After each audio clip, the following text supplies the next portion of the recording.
നാളികേരത്തിന്റെ നാട്ടിൽ പൊള്ളുന്ന വിലയാണ് വെളിച്ചെണ്ണയ്ക്കും നാളികേരത്തിനും. 1 കിലോ നാളികേരത്തിന് നിലവിൽ 90 രൂപയാണ് വില. വില കൂടുതലാ, നല്ല വിലയാ. വില ഇവിടെ വിറ്റ് പോകുന്നില്ല. ഇപ്പോൾ മറ്റേ സാധാരണക്കാർക്ക് പോലും വാങ്ങിക്കാൻ പറ്റുന്നില്ല. അതിന് അടുത്ത് വരുമ്പോൾ കറി വെക്കുന്നില്ല എന്നാണ് ഇപ്പോൾ കേൾക്കുന്നത്. തേങ്ങ വെച്ചിട്ട് കറി വെക്കുന്നില്ല എന്നാണ് ഇപ്പോൾ കേൾക്കുന്നത്.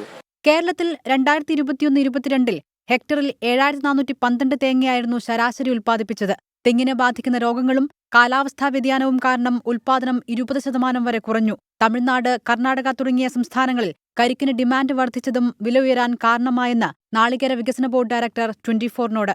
അപ്പൊ കൊപ്രയുടെ ലഭ്യതയാണ് കുറവുള്ളത്. പക്ഷെ നാളികേരം തിരിച്ച് വിപണിയിൽ വരാൻ തുടങ്ങി. പിന്നെ കഴിഞ്ഞ വർഷം നമുക്ക് കാലാവസ്ഥ വളരെ അനുകൂലമായിരുന്നു. കാരണം നമുക്ക് നല്ലോണം മഴ കിട്ടി. അപ്പൊ അതുകൊണ്ട് തന്നെ ഈ വർഷം നമുക്ക് ഉൽപ്പാദനം കുറച്ചുകൂടി മെച്ചപ്പെട്ടതായിരിക്കുമെന്നാണ് കാണുന്നത്. ഓണവിപണിയിൽ സർക്കാർ ഇടപെടൽ അനിവാര്യമാണ്. ഭാവിയിൽ നാളികേരത്തിന്റെ ഉൽപ്പാദനം കൂട്ടുക മാത്രമാണ് വിലവർധന തടയാനുള്ള പോംവഴി. ഇതിനായി 16 പദ്ധതികളാണ് നാളികേര വികസന ബോർഡ് ആവിഷ്കരിച്ചിരിക്കുന്നത്. ഈ കാലാവസ്ഥ വ്യതിയാനം മൂലമുള്ള രോഗങ്ങളും കീടങ്ങളും വളരെ കൂടിയിട്ടുണ്ട്.